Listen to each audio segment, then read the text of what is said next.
Hello and welcome back to Easy Gardening. In this video, I'm going to show you how to grow delicious, healthy coriander like this. In my first video, I showed you all the secrets on how to germinate your coriander in just 3 days. So if you haven't seen that video yet, I recommend that you do watch it and I'll leave the link in the description for you. Just before I show you how to sow these seeds and get them to grow like this, I'm going to share with you what I've learned in order to get a nice, healthy crop of coriander. You may have noticed that I've grown coriander in these pots instead of your standard pots like this.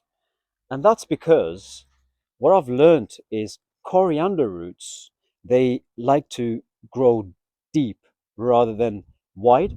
Therefore, by growing them in deep pots, I'm giving them enough room to create a wonderful root system.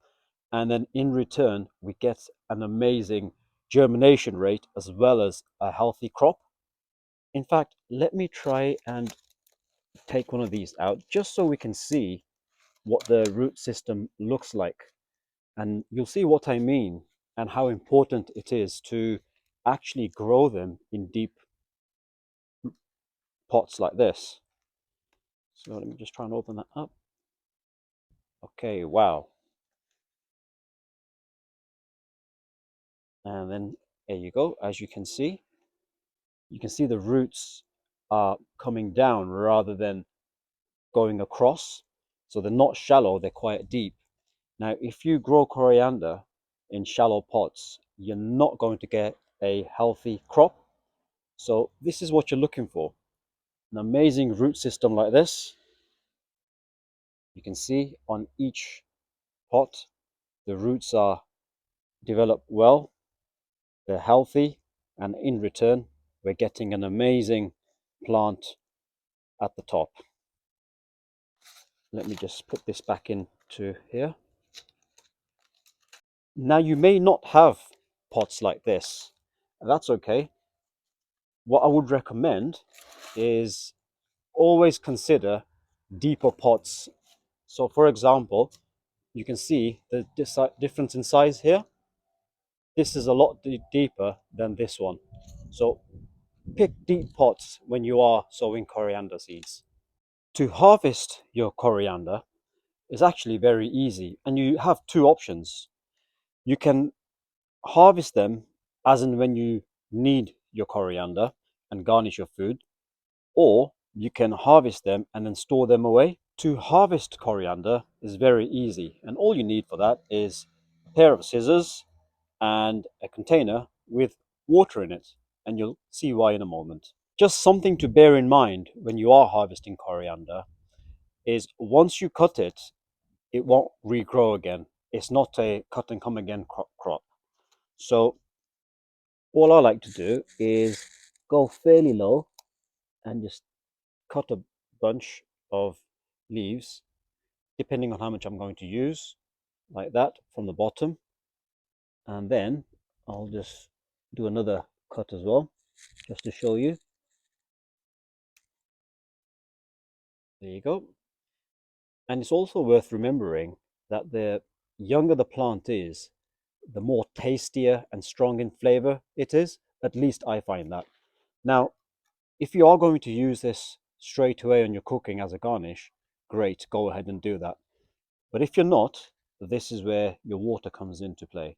So what I like to do is when I'm harvesting my coriander and I'm not ready to use it, I just get myself some fresh water and I place my leaves inside there like that. And then all I do is I cover that with the lid and I'll leave this in the fridge now. The leaves will stay fresh for at least 2 weeks. So this is a great method to store your coriander and keep them fresh for much longer. It's also worth mentioning the fact that you're growing them in deep pots.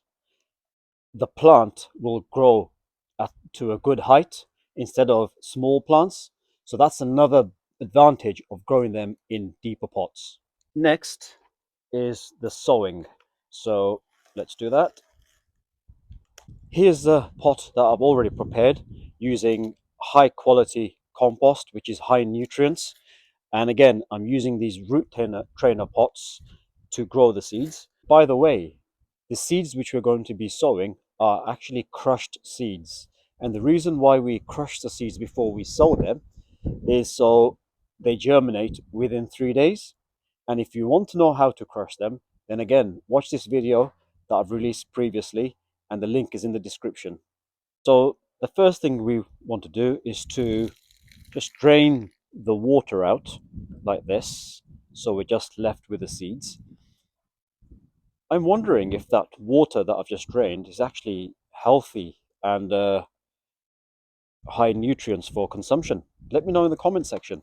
Can I use that water? Can I drink it? Let me know.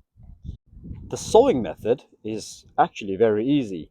Now that we've prepared our seeds, all we do is just get a pinch and just spread your seeds out across the surface of the pot. Now, don't worry too much if they're sticking or if there's a bit too many in each section. That's fine. This is exactly what I've done, and look how well they've germinated here. So don't be afraid on going quite heavy-handed on the seed sowing. Okay, I'm happy with that. Let me just bring that a bit closer so you can see what that looks like. So as you can see, there's good coverage of the seeds. And as I say, it may look like there's too many in there, but remember that not every seed will germinate. So try and get your pot covered like this. So the next thing we want to do is to just lightly cover the seeds from the top like this. Okay, make sure the soil is loose and they haven't got any clumps. And if you have, just use your fingers to loosen the compost. Okay, that looks good. And just even it out using your hand. I may just get a little bit more. You can see some space there. Okay, and that looks perfect. Once your seeds are in, the next thing we need to do is to water them in. Now, make sure you're not using a hose with high pressure, because if you are, then all you'll do is move the seeds and they'll just wash away to the edge of the pot. So give it a nice gentle sprinkle, but make sure that they are watered in thoroughly well. I'm expecting the coriander to germinate within 3 days, and within about 2 weeks, 2 to 3 weeks, they will look like this. Your seeds will need somewhere warm to germinate and somewhere where there is good light. So a greenhouse or a windowsill is perfect. If you haven't already watched the video that's on your screen now, please watch that. Otherwise, subscribe to the channel, smash that like button, and share this video with your friends and family. Thanks for watching, and I'll see you soon.